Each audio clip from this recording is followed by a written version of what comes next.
Happy birthday, Karen. Thanks, Joy. You don't sound too happy. Did Ben forget your birthday again? No, he didn't.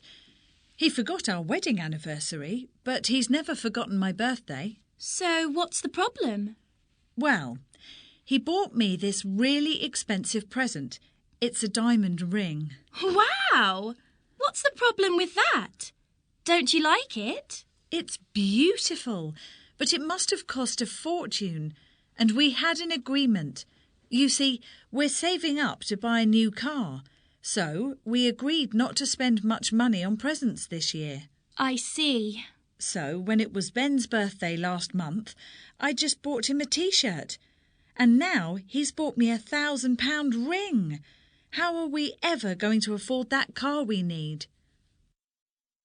2. Some of the most interesting interviews that I did were in the first few chapters, interviews with jazz musicians, especially the ones who were alive during the golden era of jazz, the 1940s. They had some amazing stories to tell about their life on the road, the characters they met, the music they were playing. I sometimes wished I'd been making a film because the soundtrack would have been fantastic. But I think somehow the stories work better in print and hopefully will come alive in the mind of the reader. I've used the musicians' actual words as much as possible, but also added some research of my own to fill in the background details. 3. Stars of the film and music worlds gather today in a small town in North Wales for one of the most eagerly anticipated events of the year. The population doubled overnight because of all the guests, reporters from magazines and TV stations all around the world. A temporary media centre has been constructed, of the kind you normally only see at major sporting competitions. For most local people, the event completely overshadowed the local elections, which also took place today. And what is the event? After being an item for nearly 5 years, Yasmin Clarkson and Kirk Moon have finally decided to become husband and wife. And Yasmin insisted that they return to the town of her birth for this special occasion. 4. Let's go to Hampers. On the high street? Yes, that's right. Have you eaten there before? Yes, I have. I had lunch there on Saturday, in fact. Oh, did you like it? Yes, I did. I mean, it isn't the greatest food in the world, is it? No, it isn't. But it isn't bad, and at least you don't have to wait long for it. The waiters are really fast and efficient. Are they? They weren't on Saturday. Maybe because it was so busy. We had to wait about 20 minutes for our main course. But when it came, I was happy. Half a chicken, 2 baked potatoes, beans, carrots. What a feast. And I was starving hungry because I'd been playing football that morning. Yes, it's a good place to go if you're feeling really hungry. And the prices aren't too bad. No, they're not. I mean, it isn't cheap, but you get really good portions. 5. I first started performing when I was 16 years old. They were small places, restaurants mainly, or clubs, rather than real music venues. The audience weren't really there for the music, and that was a strange experience for me, because even though I was quite a shy girl in every other way, as soon as I was on stage singing, I wanted everybody to pay attention. So I really didn't like the fact that everybody carried on their conversations while I was singing. I mean, of course, rationally, I understood why it was happening, but I couldn't help the fact that it made me angry. I wanted to shout at them, "Stop talking!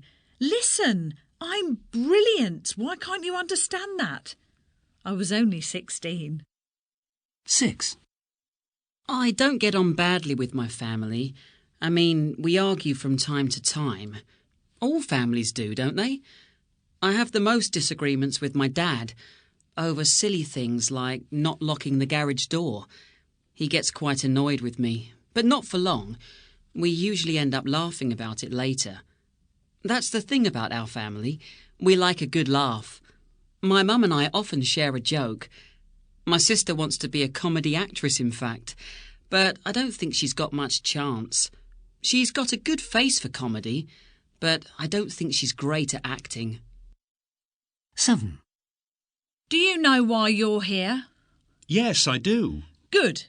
So you won't mind telling me where you were going when you were spotted last night at around 10 o'clock? I was going to meet some friends outside the park. Which park? The one on Western Lane. Ah, yes. The one that suffered all that criminal damage last week. I suppose you think I did that too. I wasn't implying anything of the kind. So, why were you meeting your friends? They wanted to see my new mobile phone that I'd got from town that day. And before you ask, I did pay for it. I've even got the receipt. Would you like to see it? I'm not interested in mobiles, Brian. I'm interested in jewellery. The jewellery and other personal possessions that were stolen from 34 Western Lane. It wasn't me. 8. I started working in a laboratory straight from university when I was about 21, and I'm still at the same place 10 years later. We do research into new treatments for tropical diseases.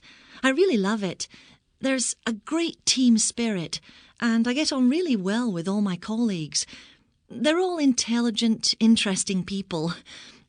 The work itself is difficult, but that's part of the attraction, knowing that I'm using my brain. I'd hate to do a job where I felt bored or under-challenged. And for me, the most important thing about my work, the aspect which gives me the most satisfaction, is the thought that one day I might help to discover something significant, something that really changes the world and makes people's lives better. The research we're doing here really matters.